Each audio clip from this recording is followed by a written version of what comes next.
Hello friends, इस video में हम लोग class 10 subject mathematics exercise 1.1 question number 4, 5, 6 and 7 solve करेंगे।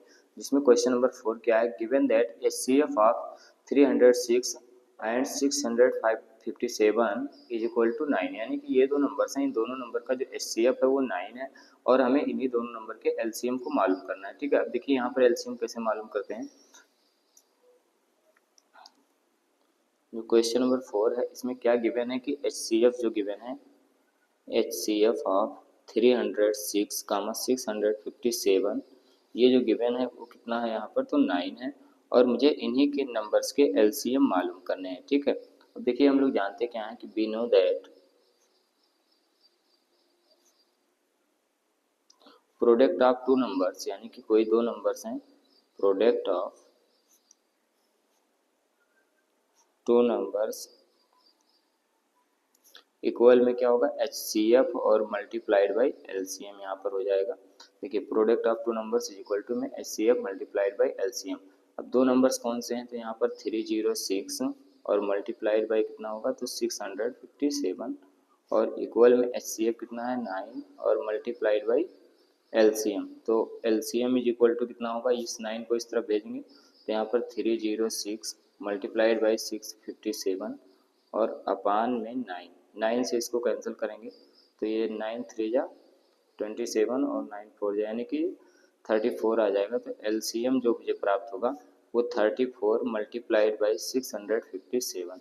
देखिए यहाँ पर जो LCM आएगा इन दोनों नंबर्स को मल्टीप्लाई करने, इनको मल्टीप्लाई करने पर कितना प्राप्त होता है, 22338। ठीक है, इन दोनों नंबर्स को जो मल्टीप्लाई करते हैं तो ये नंबर आता है, तो हमारा जो LCM होगा वो इतना आ जाएगा। अब देखिए क्वेश्चन नंबर 5 क्या है। क्वेश्चन नंबर 5 क्या कह रहा है, check whether 6 to the power n can end with the digit 0 for any natural number n। क्या चेक करना है कि जो 6 टू द पावर n है ये किसी भी नेचुरल नंबर n के लिए 0 पे एंड हो रहा है। ठीक है, देखिए यहाँ पर क्या होगा कि अगर कोई नंबर 0 पे एंड होगा तो जैसे मैंने यहाँ पर एक एग्जाम्पल ले लिया 10। ठीक है, ये 0 पे एंड हो रहा है, इसके प्राइम फैक्टराइजेशन करते हैं तो 2 मल्टीप्लाइड बाई 5 आता है। ऐसे अगर मैं 20 ले लूँ तो ये भी 0 पे एंड हो रहा है, इसका प्राइम फैक्टराइजेशन करेंगे तो 2 मल्टीप्लाइड बाई 5 आता है। सिमिलरली यहाँ पर अगर हम 30 करेंगे तो ये क्या आ जाएगा, 2 मल्टीप्लाइड बाई 3 मल्टीप्लाइड बाई 5। अब देखिए यहाँ पर 0 पे एंड हो रहा है तो इसके जो प्राइम फैक्टराइजेशन है इसमें 2 एंड 5 मिल रहे हैं, यहाँ पर भी 2 एंड 5 मिल रहे हैं, इसमें भी 2 एंड 5 मिल रहे हैं। लेकिन अगर हम क्या करें कि 15 जो कि 0 पे एंड नहीं हो रहा है तो इसमें अगर हम देखें तो 3 मल्टीप्लाइड बाई 5 मिल रहा है लेकिन 2 नहीं मिल रहा है। तो ऐसे कंडीशन में अगर कहीं जहाँ पर 2 एंड 5 दोनों नहीं मिलेगा वो 0 पे एंड नहीं होगा, और जिस नंबर्स के प्राइम फैक्टराइजेशन में 2 एंड 5 दोनों मिलेंगे वो 0 पे एंड होगा। देखिए हमारा क्वेश्चन क्या था, ये 6 टू दी पावर n, इसे बताना था कि ये 0 पे एंड होगा या नहीं होगा किसी भी नेचुरल नंबर n के लिए। देखिए तो इस बात को लिखेंगे, we know that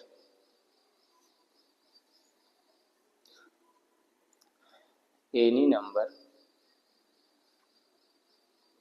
can end with the digit 0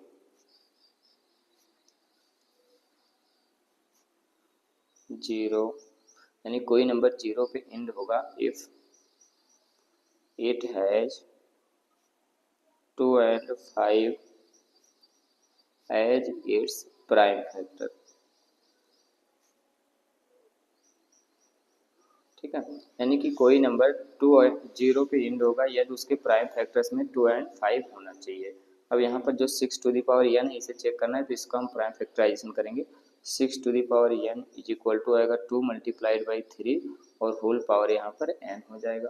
तो देखिए यहाँ पर जो 2 है 2 मिल रहा है लेकिन इसमें 5 नहीं मिल रहा है, इसलिए ये जो नंबर्स होगा ये 0 पे एंड नहीं होगा। तो क्या लिखेंगे, here we find that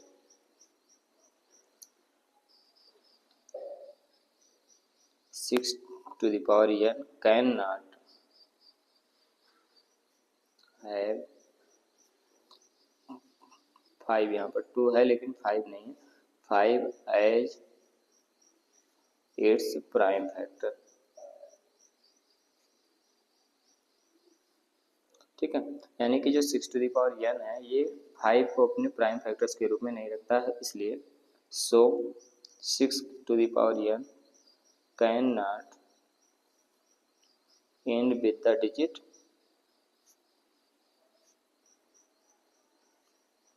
0 for any natural number n।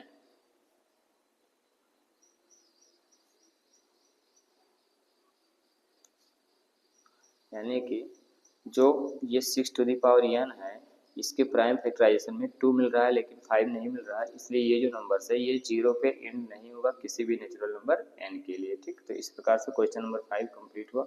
आगे क्वेश्चन नंबर 6 देखते हैं क्या।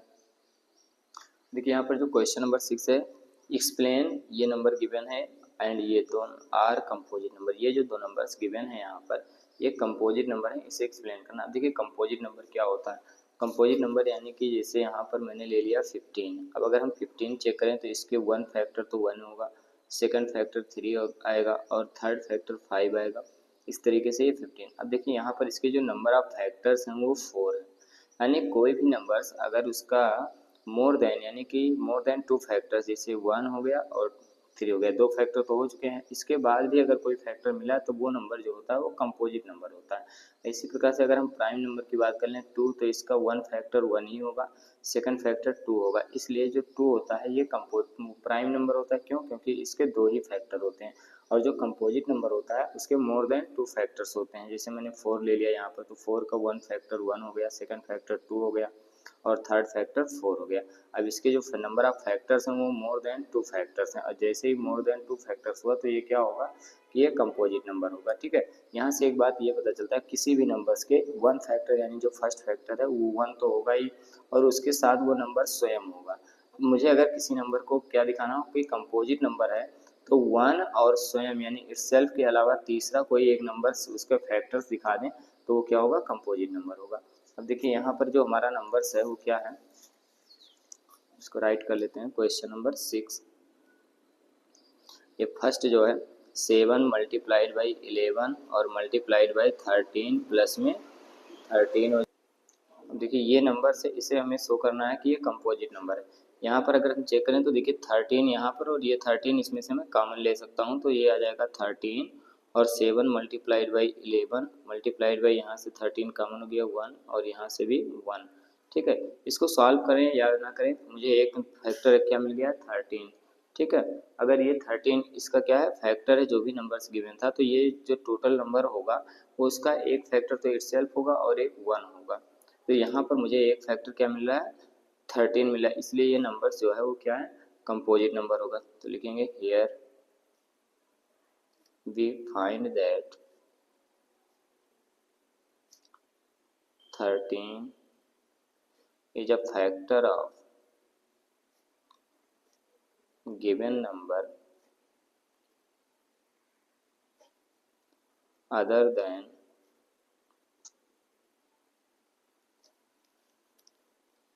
1 and itself।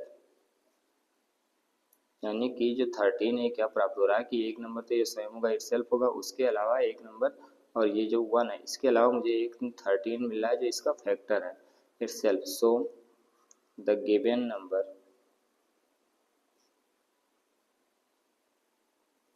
7 multiplied by 11 multiplied by 13 plus में 13 इज ये कंपोजिट नंबर।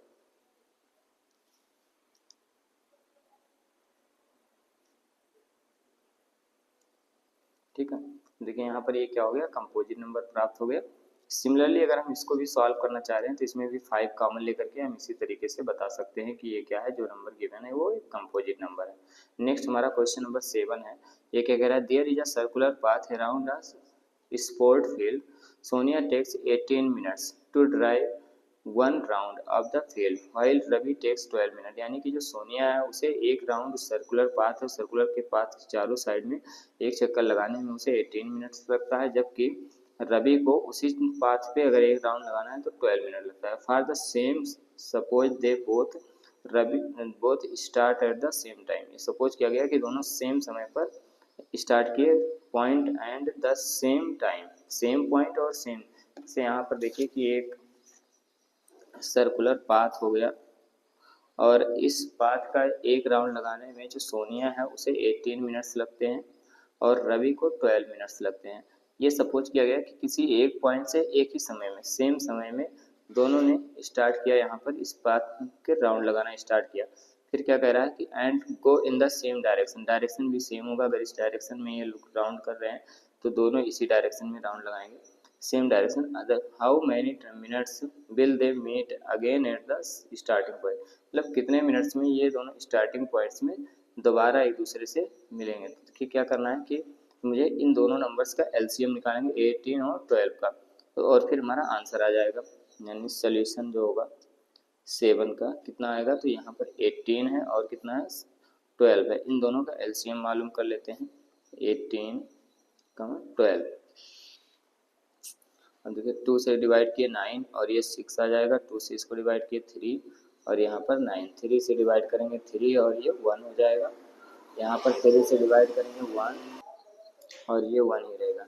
यानी दोनों के जो एलसीएम होंगे 18, 12, ये आएगा 2 मल्टीप्लाइड बाई 2 मल्टीप्लाइड बाई 3 और 3 कितना आ जाएगा, 2 2 जा 4, 3 जा 12, 3 जा 36, यानी कि जो 36। तो ये जो दोनों सोनिया और रवि हैं दोनों एक साथ 36 मिनट बाद सेम पॉइंट पे दोबारा मीट करेंगे। ठीक है, इस प्रकार से क्वेश्चन नंबर 7 कंप्लीट हुआ।